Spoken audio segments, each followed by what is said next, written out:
Think about the last time you walked into a room that made you feel instantly calm or a space that energized you. These reactions are not accidental. They're usually the result of a thoughtful design choice. Welcome to JA Atelier, the podcast where intentional interior design meets mindful living. I'm your host, Jihan Askar, and I'm here with you on this journey to transform our living spaces into sanctuaries that reflect our unique story, personality, style, and lifestyle, while elevating our everyday life at home.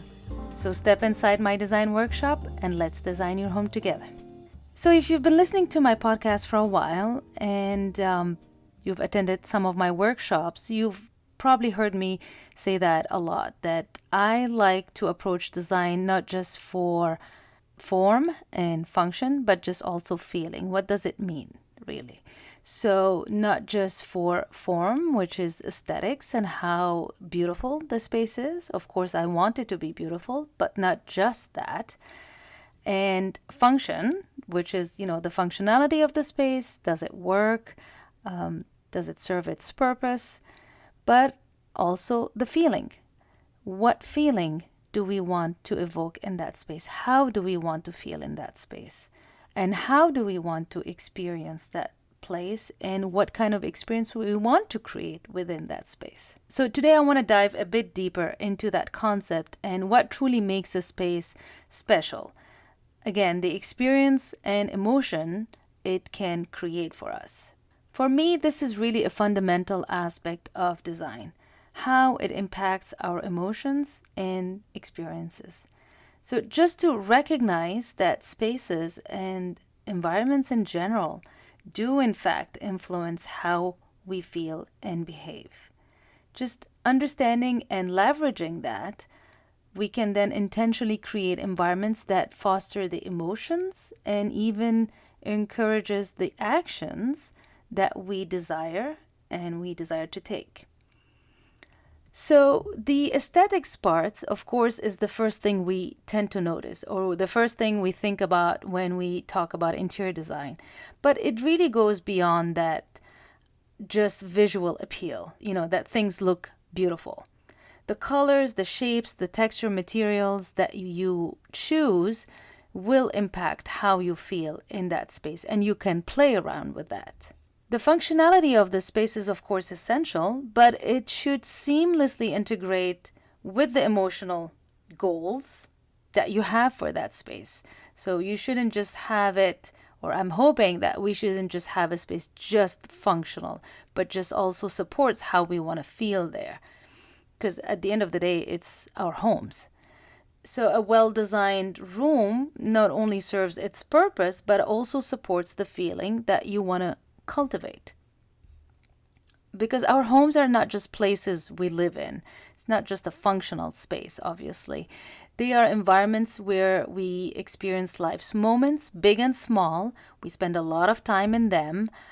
And designing them with this perspective means considering how every design element can contribute to the overall experience of the space.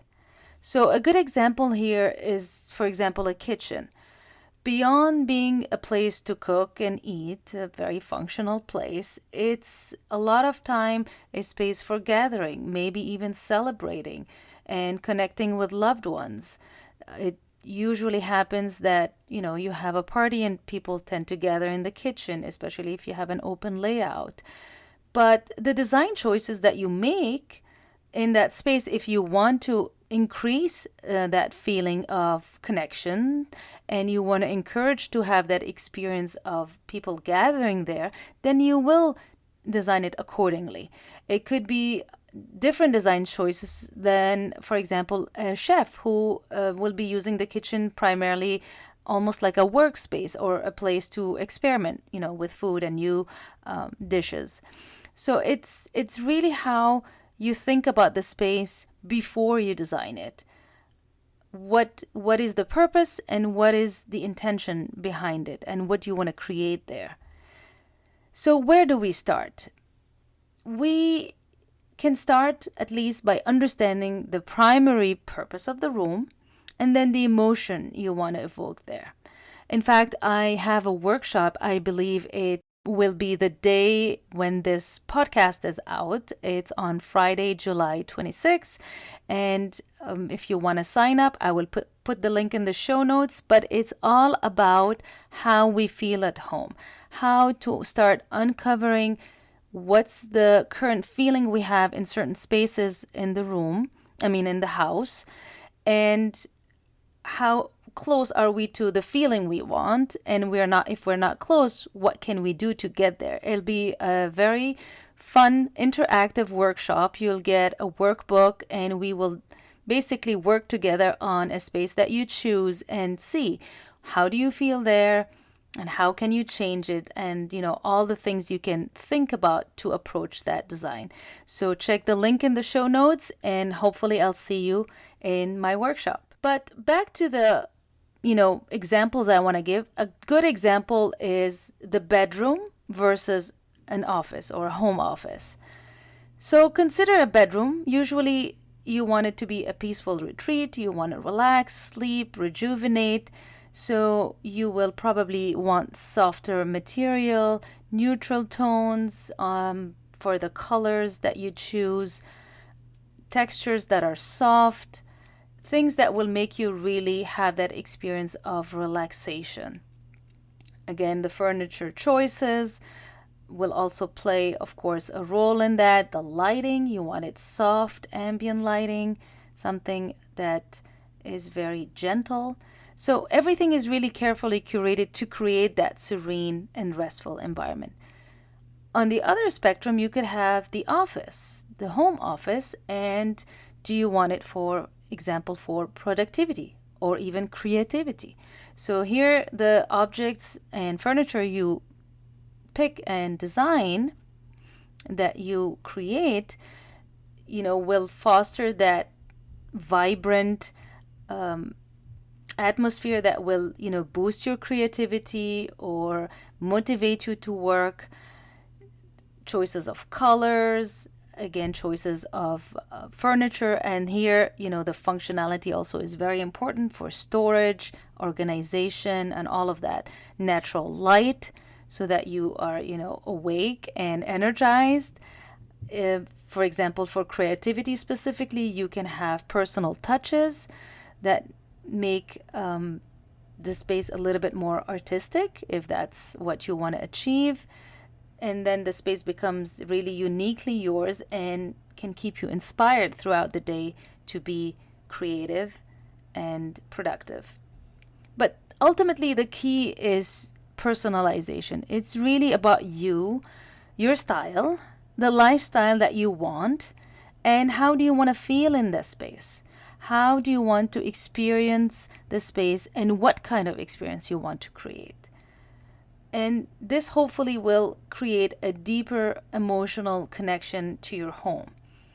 And in return, your home then can support your goals and what you want to achieve within your home, within the rooms of your home. Designing for feelings and experiences is about more than just selecting a bunch of furniture or just a color scheme. The key is really to intentionally create environments that support our wellness, our well-being, and our lifestyles and goals. I hope this episode inspired you to see your home as a place to create experiences and feelings that you want, and that you can intentionally design it around that. Approaching design with this intention in mind offers us an opportunity to transform our homes into sanctuaries that nurture and inspire us every day. I hope to see you in my workshop. Don't forget to check the link in the show notes if you want to sign up. It's complimentary. It'll be live. There'll be a little bonus if you show up live, and I will provide the replay just for a limited time. So the best way to join is live, but don't worry, I will send you the replay if you cannot show up on Friday or you have to leave early or something during the workshop. Thank you for joining my atelier, and if you like this episode, please consider sharing it with a friend. Maybe invite a friend to that workshop, and I'll see you in the next episode.